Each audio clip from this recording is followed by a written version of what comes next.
E aí, pessoal, tudo bem? Eu vou falar sobre um vídeo sobre um livro que se chama Teteto, escrito por Platão. E quando eu falo Platão, o pessoal geralmente fica receoso.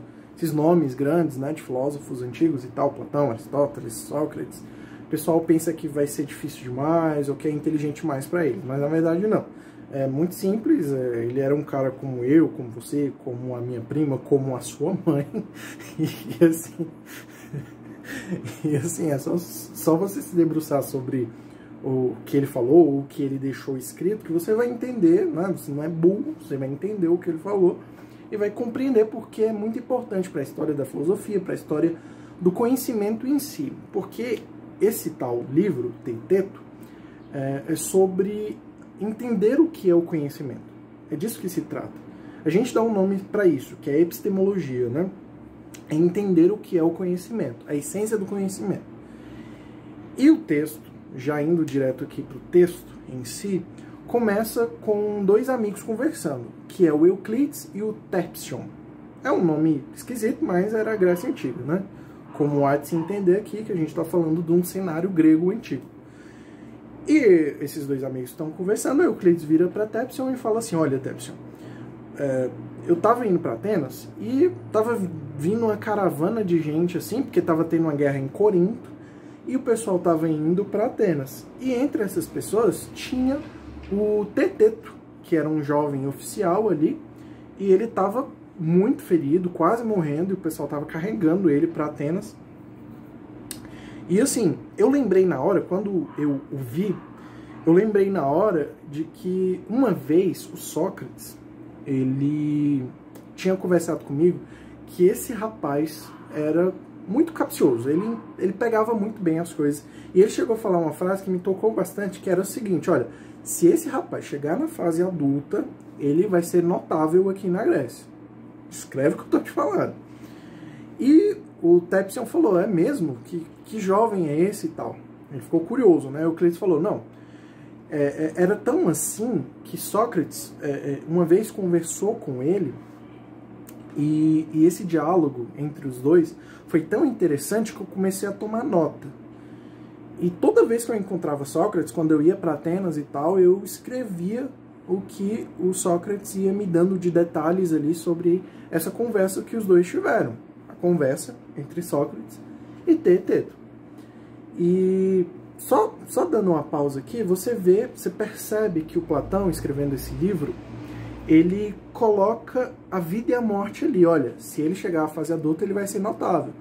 Mas, na verdade, ele está entre a vida e a morte. Então, o próprio conhecimento, a própria vida em si, ela está nesse limbo, nesse equilíbrio, né, de forças entre a vida e a morte, entre o conhecimento e o não conhecimento, entre a verdade e a mentira, né? Então, Platão já expõe isso de forma não muito clara, está intrínseco ali na história, mas ele já expõe isso, para você ver o quão que é rico em detalhes a história.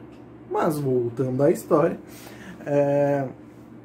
e o Terpsion fica muito curioso sobre o que Euclides está falando, fala: não, então faz o seguinte, conta o diálogo para mim e tal, que é tão interessante assim, eu quero saber o que é.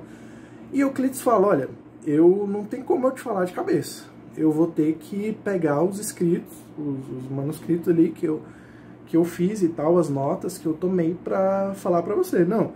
Aí o Terpsion fala: não, a gente não tá fazendo nada, vamos logo, né? Vamos ler. E Euclides fala: não, tá na bolsa, eu vou pedir pro meu aluno, o jovenzinho aqui, ler pra gente. Eu tenho que abrir um outro parêntese. Vão ser poucos, mas eu tenho que abrir outro parêntese aqui, que é o seguinte: na época, era muito comum a pederastia, que é o quê? Um velho ficar com um jovenzinho, um rapaz. Por quê? Porque na cabeça do grego, o velho, ele é inteligente, porque ele teve muitas experiências na vida e acumulou muito conhecimento através dessas experiências. Só que o velho, ele não tem tanta força física. Já o jovem, ele é nécio, ele não tem tanto conhecimento porque não teve tantas experiências, mas ele tem o vigor físico. E essa junção na cabeça do grego fazia todo sentido. Juntar o conhecimento com o não conhecimento, juntar a falta de força física com a excelência ou a virtude da força física. Isso fazia todo sentido. Fechando parênteses, Euclides fala para Tépsion que vai chamar o seu jovenzinho para ler o diálogo para eles. E o rapaz começa a ler. E o diálogo se dá num ginásio poliesportivo, digamos assim, que tinham vários esportes ali. Lembra que a maratona, a própria Olimpíadas é grega, né? Então tinham vários esportes ali, os gregos gostavam de esportes. E tinha a luta greco-romana também, que eles ficavam só com um paninho aqui nas partes, tirava toda a roupa, ficava só com um paninho, besuntava todo de óleo e ficava lutando, a luta grego-romana ali. E eles estavam ali, o Sócrates e também outro cara, que chama Teodoro. Teodoro, ele não chega a ser um filósofo, ele era um geômetra. O que é o geômetra? Geômetra é que ensinava geometria. Só que a geometria, ela não é essa geometria que a gente conhece hoje como parte da matemática em si, estudando o cálculo das formas geométricas, né? A geometria, na época, ela tinha um aspecto mais amplo. Eu vou tentar exemplificar aqui com vocês com essa caneta, por exemplo. Essa caneta, ela tem forma de caneta. O que faz dela caneta? Aí você já entende a ideia. Que a essência do ser é expressa através da forma desse ser, ou nesse caso, desse objeto. Então a forma era muito importante. E esse cara que estuda a forma das coisas, ele precisa ter um conhecimento mais amplo sobre a forma dos planetas, sobre a forma das coisas em si. Enfim, ele era quase um filósofo, mas ele ia mais para o campo matemático da coisa. Isso depois, né, se separa e tal, com a institucionalização do ensino, mas você entendeu qual é a ideia. E o Sócrates, ele vira para Teodoro, que é esse geômetra, e fala assim: olha, Teodoro, desses seus alunos aí, né, qual que é o mais proeminente? O que você acha que vai dar mais certo na vida? E o Teodoro fala: olha, tem um rapaz que se chama Teteto. Isso antes da história do Euclides, conversando lá, isso bem antes. Tem um rapaz que se chama Teteto, que ele é bastante inteligente. E assim, não é nem porque eu tô enamorado dele, lembra da pederastia? Não é nem porque eu acho ele bonito, nem nada, mas ele até parece contigo. Assim, ele tem as feições parecidas com você vai gostar dele. E o Sócrates: é mesmo? Chama esse rapaz aí pra mim. Aí Teodoro fala: não, não vou precisar nem chamar, eles estão vindo ali, estão se limpando do óleo da luta, e eles estão vindo. E você vai ter a oportunidade de conversar com ele. Aí tá bom. E os rapazes começam a vir. E vem Teteto junto. E o Sócrates aborda Teteto e fala: olha, Teteto, que negócio é esse que a gente se parece, né? Parecendo que é brasileiro, assim, já puxando assunto. Mas que negócio é esse que a gente se parece? Aí Teteto: não sei. Aí o Sócrates: não, porque o seu professor aqui, o Teodoro, falou que a gente se parece. Mas, para saber se a gente se parece ou não, ele precisaria entender sobre as feições do rosto. E me parece que ele não é nem desenhista, ele não é nem maquiador, ele não é nada de entender sobre a estética humana. Ele é um simples geômetra. Ele não entende sobre as formas humanas. Será que você confia num conhecimento que vem de uma fonte que não está apta para dar esse conhecimento? E Teteto já coloca as duas mãos para trás e fala assim: calma aí, eu acho que não. Porque, tipo assim, um matemático, ou alguém que dá opinião sobre a matemática, ele precisa, no mínimo, ter experiência com a matemática. Ele precisa ser um matemático. Uma pessoa que dá opiniões sobre religião, ela precisa, no mínimo, ter conhecimento sobre a religião. Então, o conhecimento em si, ele parte do pressuposto de que a pessoa precisa conhecer aquilo que ela está falando. E Sócrates você viu que na primeira pergunta ele já veio com 2 pés no peito, de forma até muito irônica para Teodoro, não é? Teodoro já fica assim, meio com o pé atrás, e você vai perceber ao longo de toda a conversa que o Sócrates é desses, né? Ele não alivia para ninguém, ele vê que a pessoa é burra e ele já vai em cima, né? E Sócrates falando assim, olha, já que a gente está falando sobre isso, sobre a essência do conhecimento, lembra da epistemologia? Vamos lá, Teteto, o que é o conhecimento? Aí, meu filho, aí começa. Porque o Teteto fala, olha, foi muito bom você perguntar sobre isso. Porque, assim, o conhecimento, deixa eu pensar aqui, o conhecimento, ele é o conhecimento do padeiro, ele é o conhecimento do próprio geômetra, dos filósofos, ele é o conhecimento, tá aí, né? O conhecimento. São essas coisas. E o Sócrates fala, cara, você é burro. Cara, você é burro. Porque eu não tô perguntando sobre os tipos de conhecimento. Eu tô perguntando o que é o conhecimento. Você me deu tipos aqui. Pessoas que aplicam o conhecimento, mas eu não quero saber sobre a aplicação do conhecimento, eu quero saber o que é o conhecimento. É como se eu perguntar para você o que é o barro. Aí você fala, não, o barro é o pote de barro, o barro é o copo, o barro é uma escultura. Você não me falou o que é o barro, você me falou os tipos de aplicação do barro. Era simples, era só você me falar, olha, o barro é a mistura da terra com a água. Era isso que eu te perguntei. Você tá biruleibe, tá pichuruco. Enfim, Teteto já baixa a bola geral e fala, cara, eu não sei. Aí Sócrates, boa. Mas vamos lá, vamos tentar tirar o melhor de você aqui. Porque ao longo da conversa, você vai perceber que o método socrático era chamado de maiêutica. O que é maiêutica? É como se fosse um parteiro das ideias.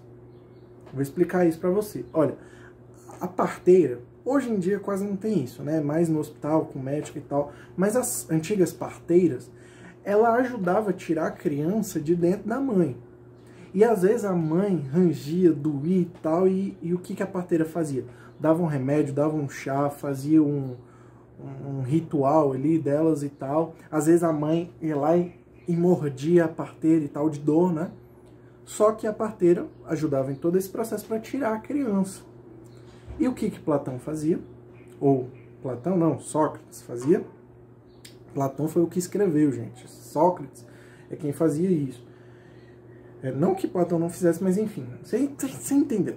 O que Sócrates estava fazendo era retirando esse filho das pessoas que era o conhecimento. E às vezes as pessoas rangiam de dor, queria morder o próprio Sócrates, mas ele dava o chazinho dele, ele explicava e tal, para tirar isso da pessoa. E era o que ele estava fazendo com o Teteto, tentando tirar essa ideia, esse conhecimento de Teteto. E Teteto fala, já que você insiste, eu vou dizer que o conhecimento é a percepção das coisas. Você vê algo, vamos lá, vamos voltar para a caneta. Você vê a caneta, você percebe a caneta. Então, conhecimento é percepção. Os dois são a mesma coisa.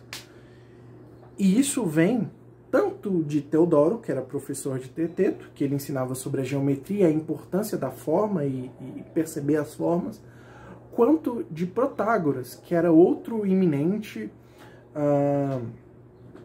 filósofo grego e tal, que falava o seguinte, e olha só, presta bastante atenção nisso aqui.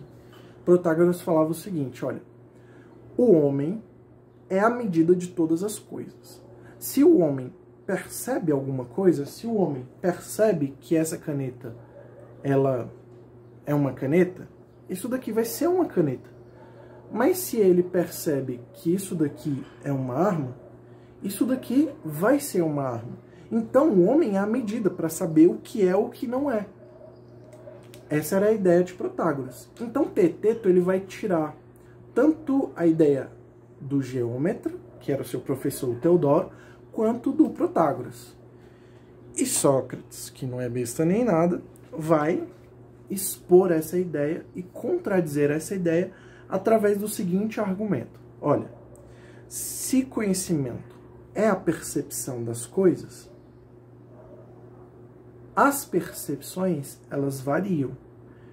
Então, se, por exemplo, uma pessoa vai beber um vinho e ela tá sadia, aquele vinho vai ser gostoso, vai ser bom para ela, enfim, ela vai desfrutar do vinho. Mas se ela tá doente, com a garganta doendo, ela vai beber aquele vinho, vai ser amargo, vai descer e ela vai até passar mal com aquilo dali.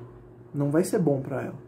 Então a percepção de uma mesma coisa, de um mesmo objeto, quer que seja, pode ser diferente para duas pessoas. E isso acontece em N situações. Às vezes a pessoa não bate bem das ideias, às vezes a pessoa é louca, ela vai ter uma percepção errada da própria realidade.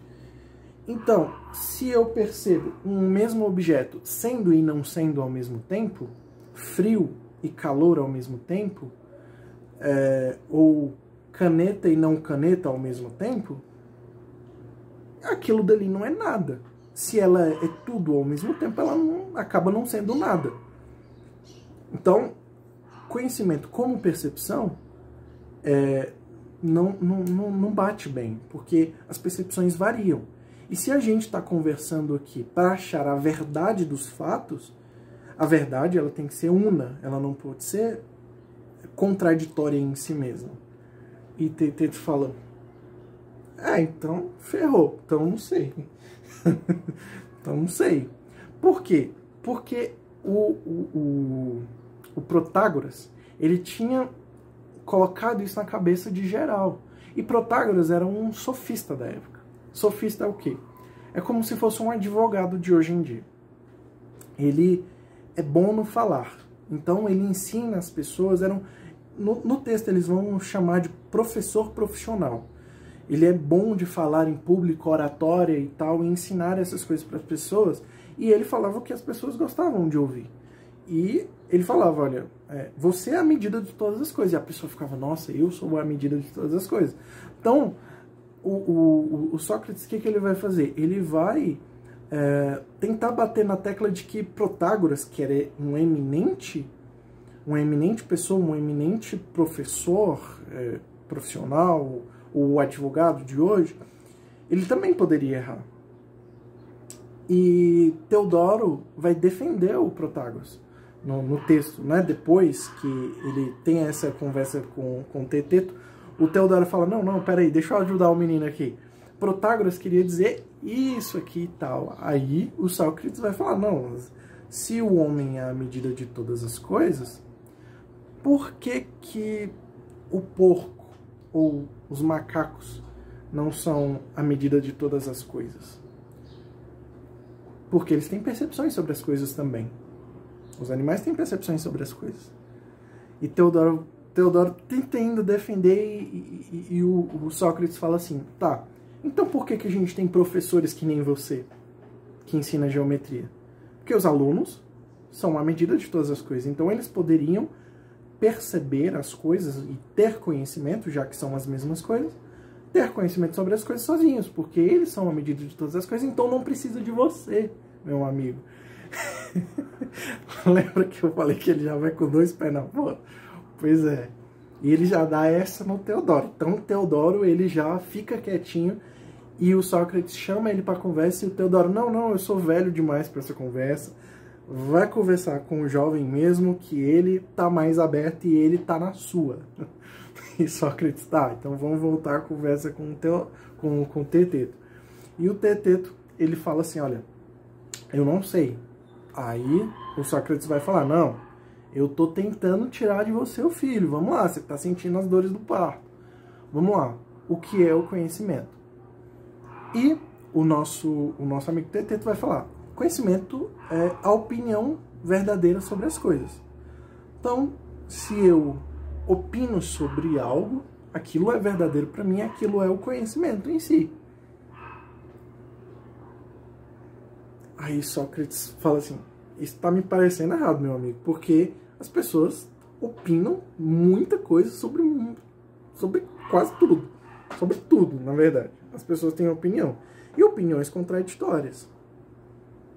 Você não vê os próprios sofistas, que eram esses professores profissionais, eles iludem a sua plateia através de opiniões que fazem com que você pense que é verdadeira.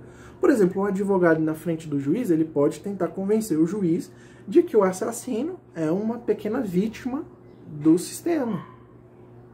Pois é, na verdade ele assassinou uma pessoa, só que as pessoas ficam convencidas através da oratória de que não é assim. Então, o conhecimento também não pode ser opinião sobre as coisas. Mais uma que Teteto dá uma bola fora. E eles vão tentando achar, né, a resposta para isso. E o Teteto fala, já sei.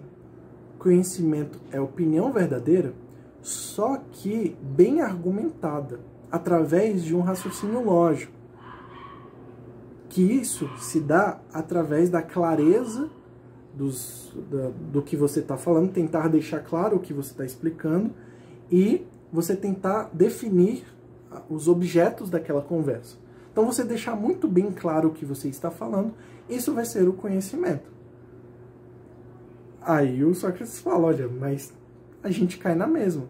Porque se você tentar deixar muito bem claro algo que não é verdadeiro, você está passando a verdade por mentira.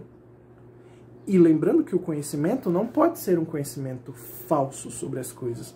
Porque a gente está tentando achar o conhecimento verdadeiro, o que é o significado do conhecimento. E não o que é o não conhecimento. Então, você pode convencer as pessoas sobre um conhecimento falso das coisas através de uma argumentação lógica, caindo no erro através da lógica, cair no erro através da lógica. E Teteto fala, para mim já deu, eu não vou mais falar sobre isso. E o diálogo acaba sem solução nenhuma. Isso se chama aporia. Aporia é quando um diálogo não tem fim. Ele acaba sem saber o que é o conhecimento. Aí você fala, meu Deus do céu, eu passei esse tempo todo aqui nesse vídeo para não saber o que é o conhecimento. Pois é, meu filho, Sócrates vai falar assim, no final. A sabedoria é você reconhecer que você não sabe aquilo que você diz que sabe. Porque se você não sabe o que é o conhecimento sobre as coisas, você não sabe sobre a coisa em si. Lembra daquele só sei que nada sei, que Sócrates vai falar depois na apologia de Sócrates? Pois é o só sei que nada sei. Então você precisa saber que você não sabe das coisas. Que você está em constante aprendizagem. E é isso que Sócrates vai falar, olha, eu não sei, porque diversas vezes Teodoro tenta interromper ali e tenta falar assim, tá, o que é o conhecimento então, Sócrates? Fala pra gente, pelo amor de Deus, que eu já tô saco cheio dessa história. Aí o Sócrates vai falar, eu só sou um parteiro, meu filho, eu tô tentando tirar de você o que é o conhecimento. Eu aqui, só que não sei de nada. Eu tô tentando tirar de você aquilo que você diz que sabe. Só que a gente acabou de provar que você não sabe de nada.